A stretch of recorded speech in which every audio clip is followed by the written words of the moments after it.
Hello everybody. Today we're going over a couple of the different reasons that you might be plateaued. I have 9 reasons up here on the board and we're going to go over each one and their cause and how to fix them.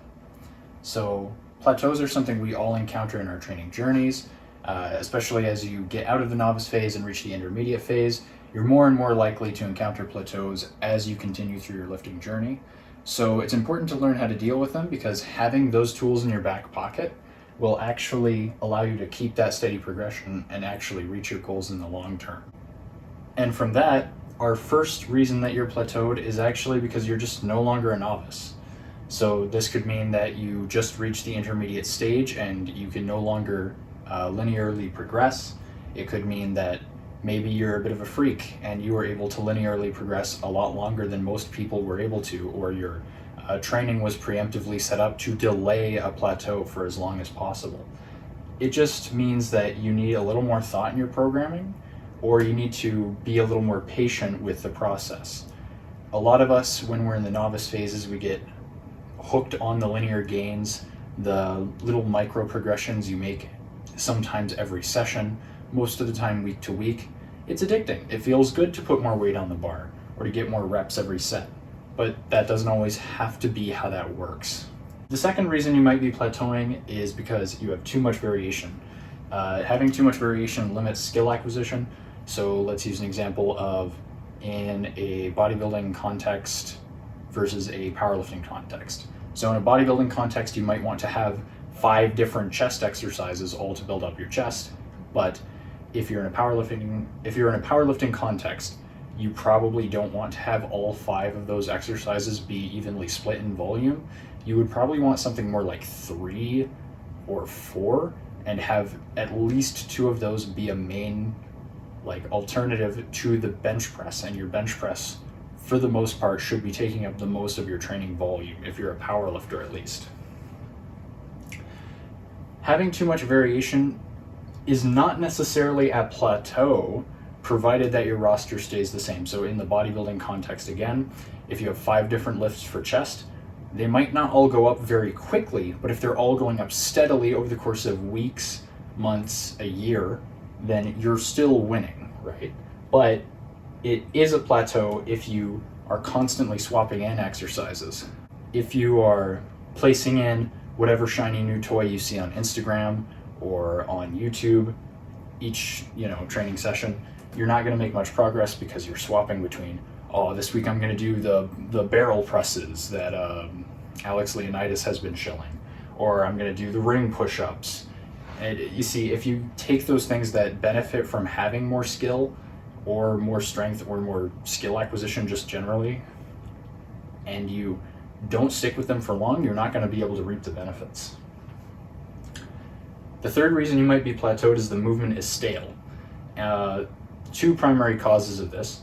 Number 1 is a stale rep range. So if you've been going for 2 or 3 months doing sets of 3 to 5 or 3 to 6 on the squat, that could be all well and good, but it might just be that the rep range is stale and you need something else to push forward the progression. So if I were in that situation, I would look for maybe a 6 to 10 rep range for those squats, or I would even consider doing something like a 10 to 15 or like a 12 to 15 rep range to really, I don't want to use the word shock the muscle, but change the stimulus in such a way that there's room to grow.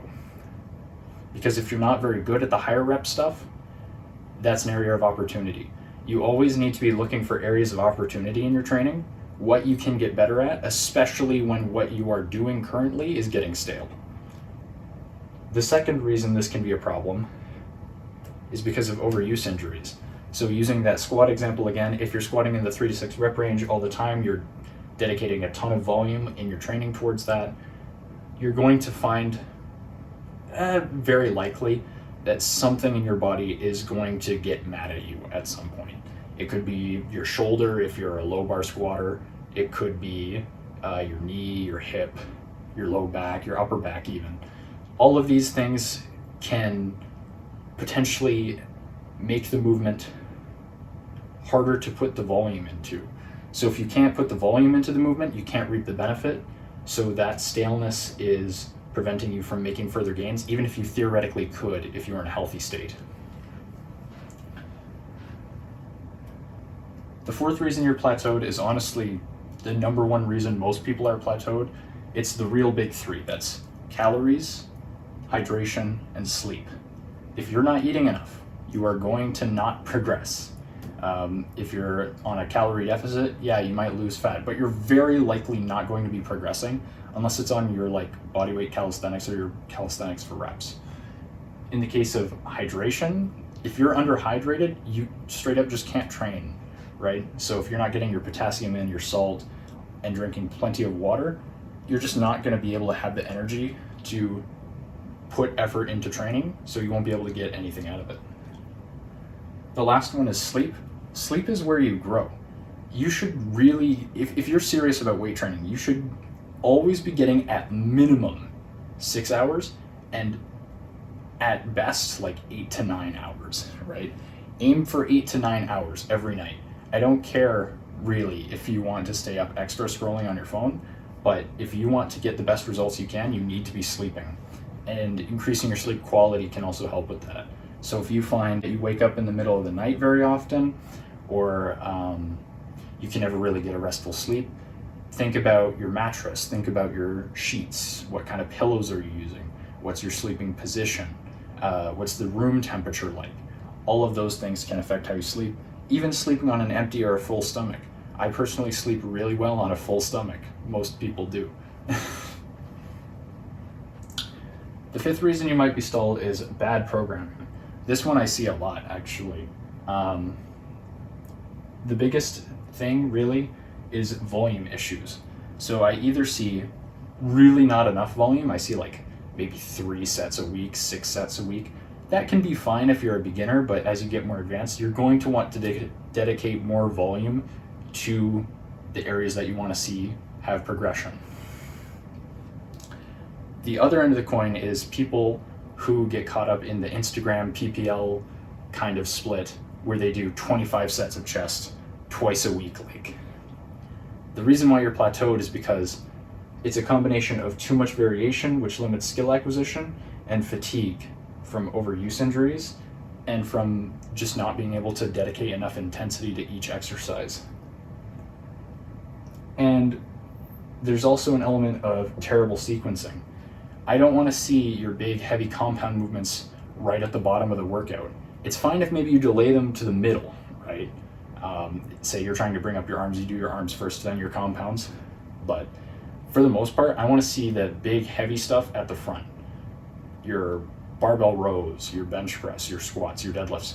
Those should not be lower on the pyramid of priority compared to the stuff that you can do regardless of how fatigued you are. And the last part of this potential cause is poor exercise selection. So if your goal is to chase progression, it is better to do something like a tricep pushdown because it's progressible over time compared to a dumbbell tricep kickback. A tricep kickback, the strength curve and the position that you're in is not conducive to overload. So you're not going to reap a ton of benefit from it, even if you keep a pristine technique. So knowing which exercises are good to pick, the ones you respond to the best, that are reasonable in terms of their strength curve and in terms of their fatigue, it's the best move. Number 6 is neuromaxing. I use a bit of Zoomer terminology here, but like this basically just means if you don't have enough hypertrophy to support what sort of strength progress especially you want to make, it's just not going to go up. You can kind of skill acquisition your way to a really big bench press if you get good at the giga arch and leg drive and having a widest possible grip and being stable in that position. But there's going to come a point when the only way that you can actually progress further is not by further making efficient your neurological system, your CNS, but simply by just getting more jacked, getting more muscle on your frame. Especially if you're a taller guy, I personally am 6'2", there is almost no way, unless you are like built for a particular lift, that you are going to neurologically adapt your way to a really big number. If you started out like me, I was 165 pounds at 6'2", you just need more mass on your frame. I still am in the process of getting more mass on my frame so that I can be stronger, because I simply need to up my leverages.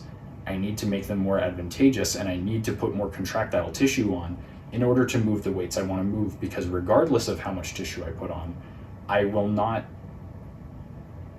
hypertrophy my way to being able to be a giga arch wide grip bencher.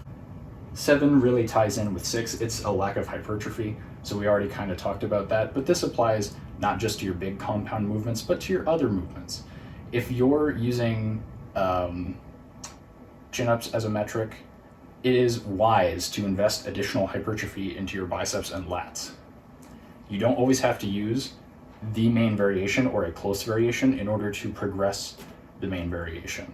You can use assistance work, tier 3 exercises, whatever you want to call them, tertiary exercises. Getting more jacked gets you stronger, and it's a good way to avoid plateaus. The 9th reason you might be plateaued is that it's a skill issue. Now, this could just be that you don't know how to brace. You're bad at walking out on the squat. You're bad at unracking the bench. You're just really under practicing the lift. You're doing it once every 14 days, or you're doing pull-ups once a week.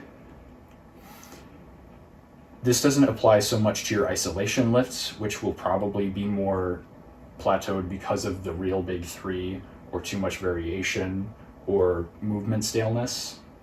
The skill issue thing mostly applies to your big compounds. Here's an instance, right?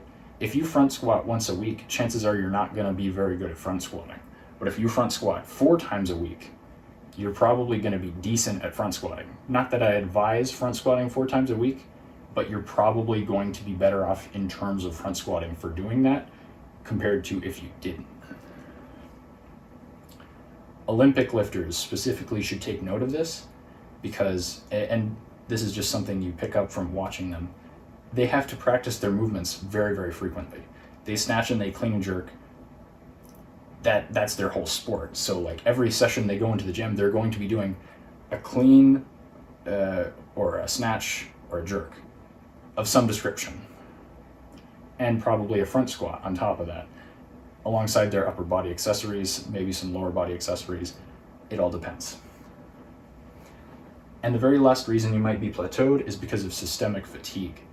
If you are too fatigued and you've been training too long, say you're really axially overloaded, your CNS feels fried, you walk around feeling like garbage, you're more irritable than usual, all of that can add up, and it can make your training worse.